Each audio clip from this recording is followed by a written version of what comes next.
Constituição de 88 é chamada de Constituição Cidadã, uma Constituição protetiva porque resgatava direitos cassados pela ditadura em cartas anteriores. Era muito necessário que o instrumento, que se criasse uma Constituição para o novo regime democrático que começava a se consolidar, de garantias individuais contra o Estado tão opressor. Ela estabelece no seu artigo 5º o princípio da presunção de inocência, ou o princípio da não culpabilidade, que diz que ninguém será considerado culpado até o trânsito em julgado de sentença penal condenatória.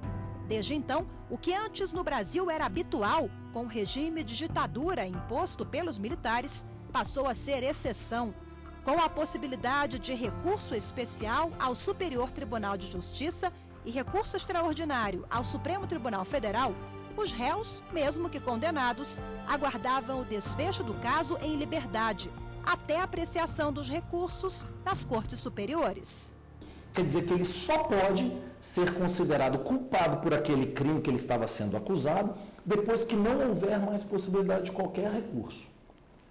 Esse é o princípio. Ora, se portanto, durante o trâmite recursal ele é inocente, que é o que diz literalmente o inciso 57, o que justificaria a sua prisão? A Constituição não diz que a pessoa tem que ficar solta. Ela diz que não será considerada culpado. Mas, e é isso que o Supremo voltou a discutir agora. Recentemente, o plenário do Supremo Tribunal Federal alterou o entendimento que era adotado há anos pela Corte. Por 7 votos a 4, entendeu que o réu condenado em primeira e segunda instância não precisa mais aguardar o trânsito em julgado do processo, ou seja, quando não houver mais possibilidade de recursos, ele já pode ser preso imediatamente após a condenação em segunda instância, que é sempre formada por um colegiado de juízes. A nossa Constituição diz que ninguém será considerado culpado até o trânsito em julgado da sentença. Não fala nada relativo à prisão. Outros artigos, dispositivos do artigo 5º da Constituição se referem à prisão. Eu acho, então, portanto, que o silêncio é eloquente. Olá! O programa de hoje vai mostrar os dois lados da decisão do plenário do Supremo Tribunal Federal, que ainda está dando o que falar. Os impactos já podem ser vistos e alguns réus que há décadas aguardavam julgamento em liberdade já estão presos. Grandes julgamentos do STF mostram na prática como será a aplicação da nova jurisprudência do tribunal. Veja quem é contra e quem é a favor a prisão logo após a condenação em segunda instância. Ninguém consegue entender a seguinte equação. O cidadão tem a denúncia recebida, ele é condenado em primeiro grau, ele é condenado no juízo da apelação, ele é condenado no STJ e ingressa presumidamente inocente no Supremo Tribunal Federal. Isso efetivamente, isso não corresponde à expectativa da sociedade em relação ao que seja uma presunção de inocência. Sob a minha ótica, um retrocesso. 1000 vezes culpados soltos do que um inocente preso. 17 de fevereiro deste ano. Foi esta data do julgamento considerado histórico e que, para parte dos ministros do Supremo, juízes e uma parcela do Judiciário, pode ser considerada uma medida que fechou uma das muitas janelas da impunidade no país. Um exemplo prático disso é o caso do jornalista Pimenta Neves, que ganhou as manchetes policiais depois de ter confessado matar a namorada Sandra Gomide. Mesmo condenado, ele só foi preso 11 anos depois do crime. Outro caso diante dos milhares que chamam a atenção diariamente está o dos condenados pelo episódio conhecido como Chacina de Unai. 12 anos depois do assassinato de 3 auditores fiscais do trabalho que atuavam em Unai, Minas Gerais, os acusados pelo crime continuam em liberdade. De acordo com o levantamento do Ministério da Justiça, ao todo o Brasil tem hoje 607 mil presos.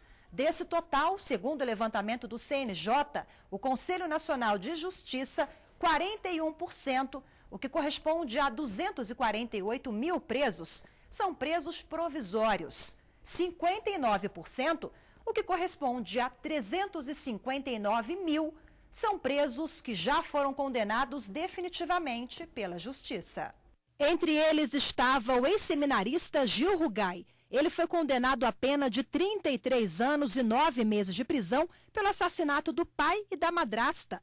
O crime foi em 2004, em São Paulo, e Rugai aguardava solto.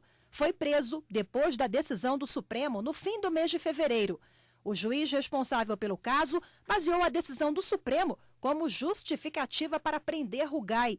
A decisão foi elogiada por juízes. A AJUF, a Associação dos Juízes Federais do Brasil, em nota, disse que a decisão é um avanço no processo penal brasileiro, uma vez que recursos, por vezes protelatórios, não terão mais o condão de fomentar a impunidade criminal. A Ordem dos Advogados do Brasil também se pronunciou. Em nota divulgada, diz que o princípio constitucional da presunção de inocência não permite a prisão enquanto houver direito a recurso e que a execução provisória da pena é preocupante, uma vez que, eventualmente reformada, produzirá danos irreparáveis na vida das pessoas que forem encarceradas injustamente. O índice de reforma das decisões condenatórias em sede de vamos chamar de primeira e segunda instância, ele é bem significativo, segundo o voto dos ministros, de 30%. O que isso quer dizer na prática?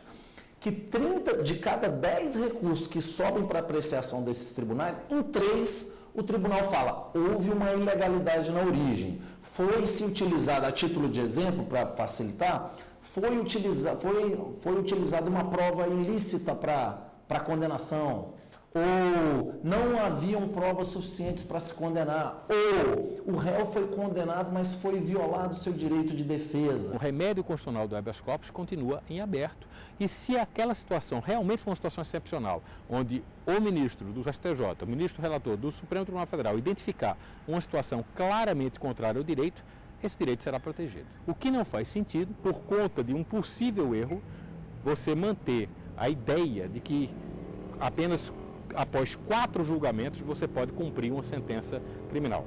Não é esse o entendimento que é feito em nenhum lugar relevante do mundo. Em nenhum lugar do mundo havia a exigência de 4 instâncias e torna o sistema penal ineficiente, lento, pesado, estimula a cada uma das partes a fazer um excesso de recursos.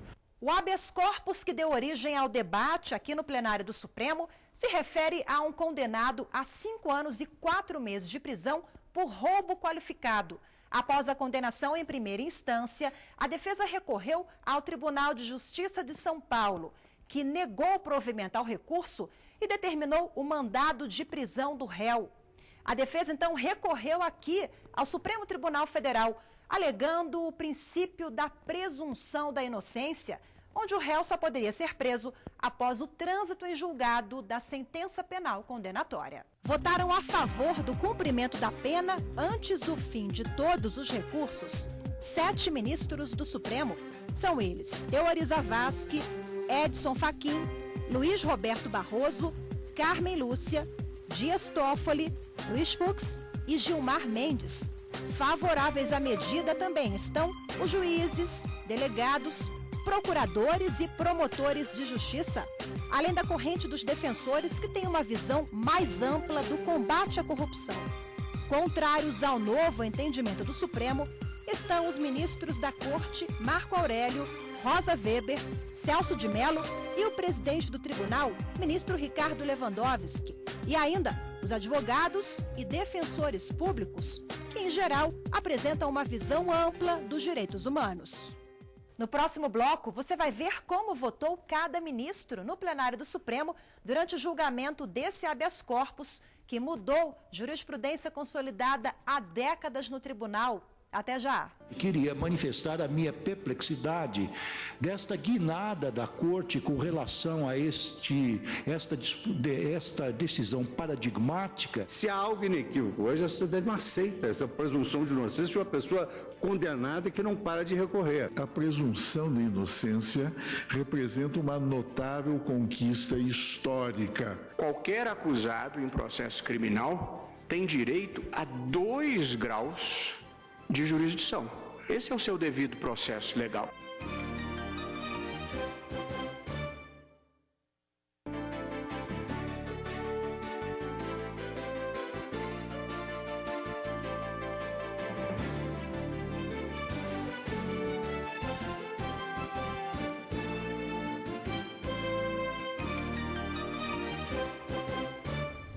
condenado em segunda instância já pode ser preso antes do trânsito em julgado, ou seja, antes de se esgotarem todas as possibilidades de recursos na Justiça. Você acompanha na edição de hoje os impactos dessa decisão recente do plenário do Supremo Tribunal Federal, que provocou uma verdadeira reviravolta no processo penal brasileiro. Para alguns, a medida põe fim à impunidade no país. Para outros, pode levar inocentes para a cadeia. O resultado no plenário do Supremo foram 7 votos favoráveis e 4 contrários. Essa decisão, além de importante e além de perfeitamente conforme a Constituição, ela fundamentalmente devolveu a racionalidade ao sistema jurídico penal. Haverá um grande prejuízo ao direito de defesa, em face do risco de se fazer uma injustiça com um inocente. O ministro Teori Zavascki, que foi o relator do habeas corpus, que analisou um caso concreto, mas que abriu um precedente histórico e reformulou entendimentos consolidados antes pelo próprio tribunal. O relator chamou a atenção para a importância do debate sobre esse caso e votou favorável à prisão do réu condenado antes do esgotamento de todos os recursos na Justiça. O tema relacionado com a execução provisória de sentenças penais condenatórias envolve reflexão sobre o alcance do princípio da presunção da inocência, aliado à busca de um necessário equilíbrio entre esse princípio e a efetividade da função jurisdicional penal, que deve atender a valores caros, não apenas aos acusados, mas também à sociedade, diante da realidade de nosso intrincado e complexo sistema de justiça criminal. Sustenta-se com razão que podem ocorrer equívocos nos juízos condenatórios proferidos pelas instâncias ordinárias. Isso é inegável. Equívocos ocorrem também nas instâncias extraordinárias. Todavia, para essas eventualidades, sempre haverá outros mecanismos aptos a inibir as consequências danosas para o condenado, suspendendo, se necessário, a execução provisória da pena. Medidas cautelares de outorga de efeito suspensivo ou recurso extraordinário ou especial são instrumentos inteiramente adequados e eficazes para controlar situações de injustiças ou excessos em juízos condenatórios recorridos. O relator foi seguido por 6 ministros. Acompanhe a partir de agora os argumentos do grupo que inaugurou a nova corrente jurídica do tribunal, a prisão do condenado em segunda instância antes do trânsito em julgado da sentença penal condenatória.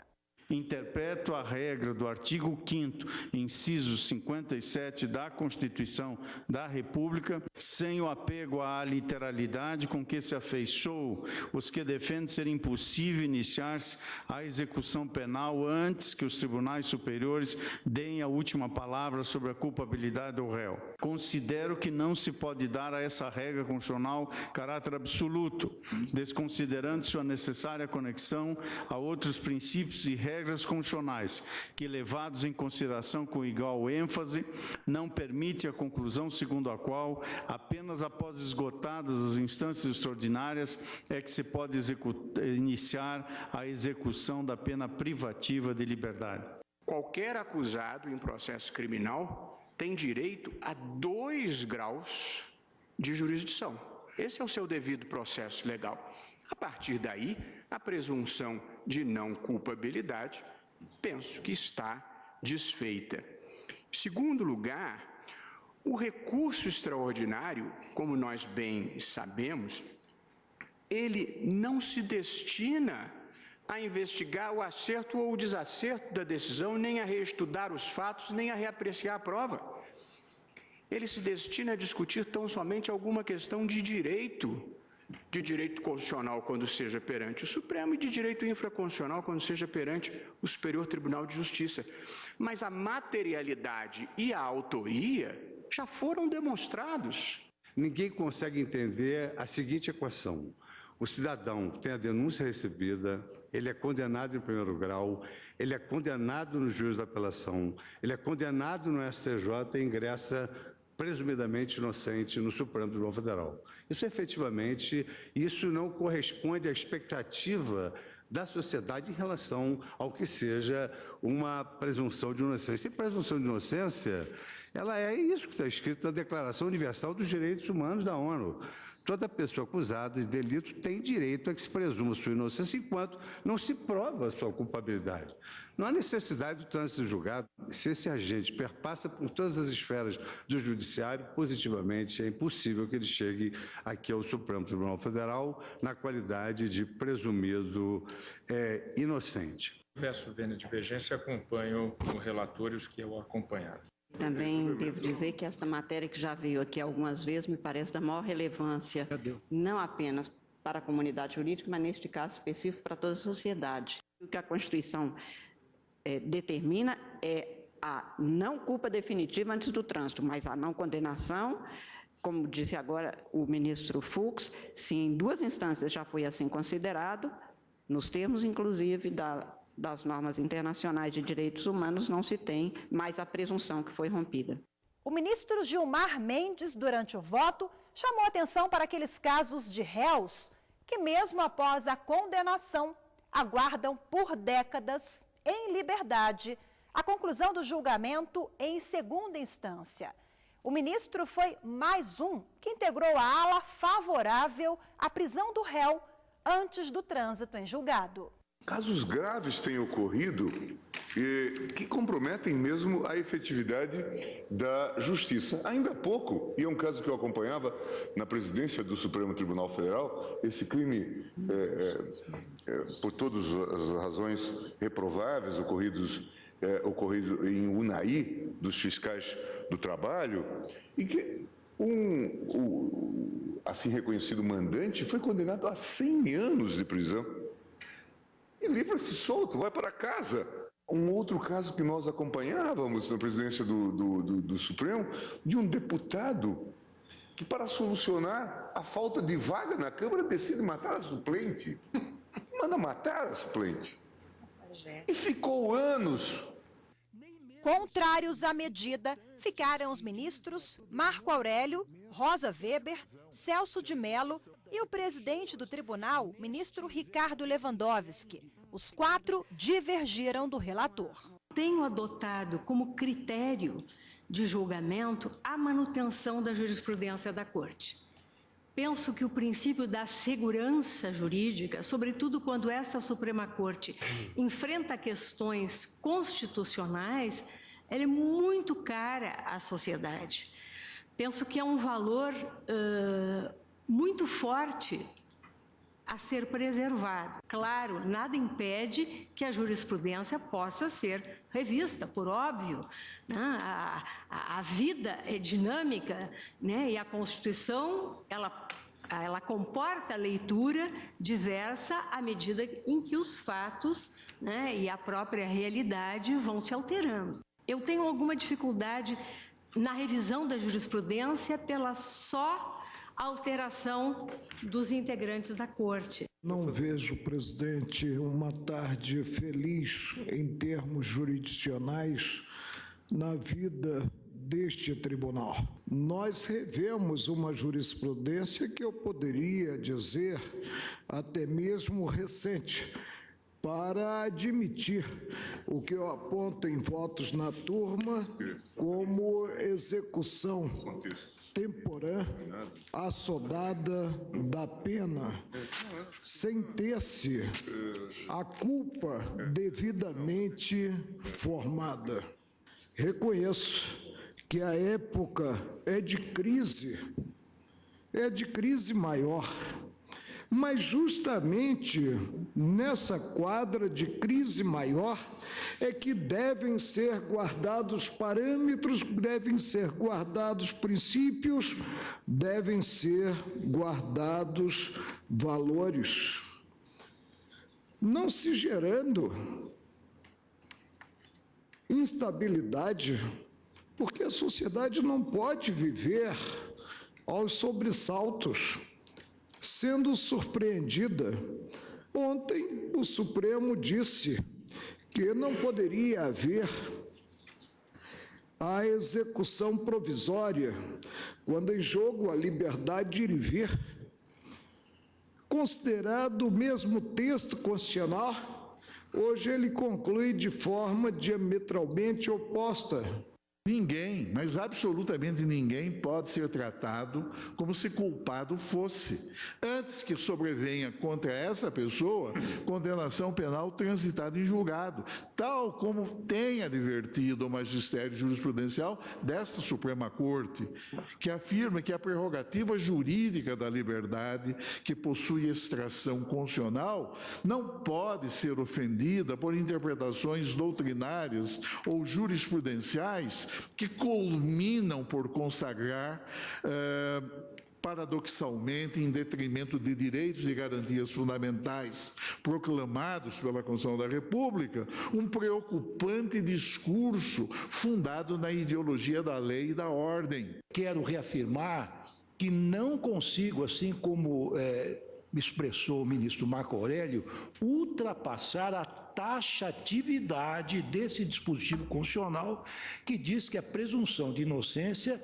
se mantém até o trânsito em julgado. E isto é absolutamente taxativo, categórico, não vejo como se possa interpretar este dispositivo. Também, respeitosamente, queria manifestar a minha perplexidade desta guinada da Corte com relação a esta decisão paradigmática,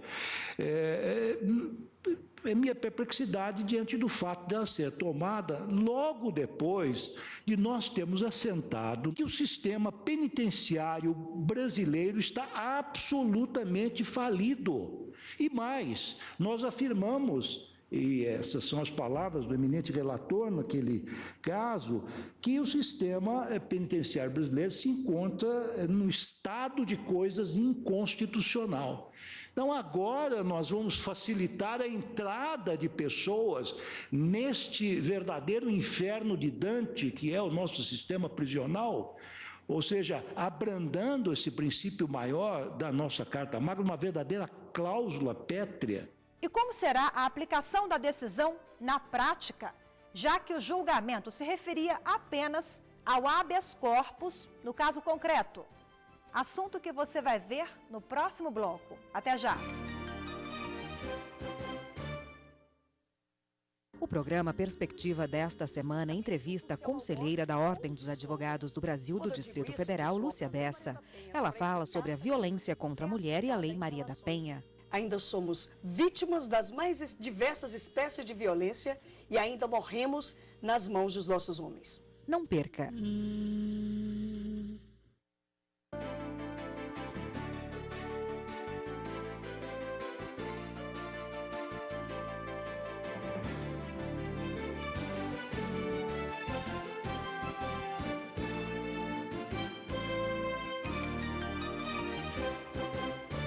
A prisão de condenados deve ocorrer logo após o julgamento em segunda instância. A decisão recente do plenário do Supremo Tribunal Federal para a maioria dos ministros da Corte, além de combater a impunidade no país, põe fim também a milhares de recursos que eram apresentados no Poder Judiciário apenas para protelar a prisão do réu condenado. O princípio constitucional da presunção de inocência diz que, mesmo que condenado, o réu só pode ser preso depois do trânsito em julgado da sentença. A decisão recente do plenário da Corte alterou esse entendimento, consagrado na Constituição de 88 e amplamente discutido em vários tribunais e pelo próprio STF. A nossa Constituição jamais afirmou que a pessoa só pode ser presa depois de concluída o processo criminal. O que a Constituição afirmou é que só pode ser considerada culpada, em definitivo, após o trânsito julgado da sentença. O Ministério Público tem como função primordial no processo penal a acusação e a condenação. Já a advocacia, ela visa defender aquele acusado que, na verdade, é inocente, até que haja uma última manifestação com o trânsito julgado que o considere culpado. Mas o que é bom deixar claro é que os condenados não serão automaticamente presos com a decisão do Supremo. Ela é tão somente uma jurisprudência indicativa, né?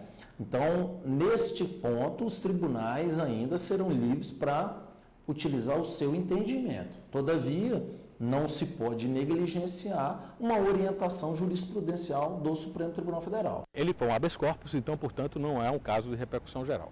Mas, na medida em que ele foi levado, afetado ao plenário, tá? E foi julgado com a discussão exaustiva pelo plenário, ele firma um precedente muito importante. Para o presidente da Associação Nacional dos Procuradores da República, ANPR, a decisão é histórica e representa o fim da impunidade no país. A justiça que tarda é uma justiça que falta, a sociedade não enxerga bem, tem uma sensação de impunidade.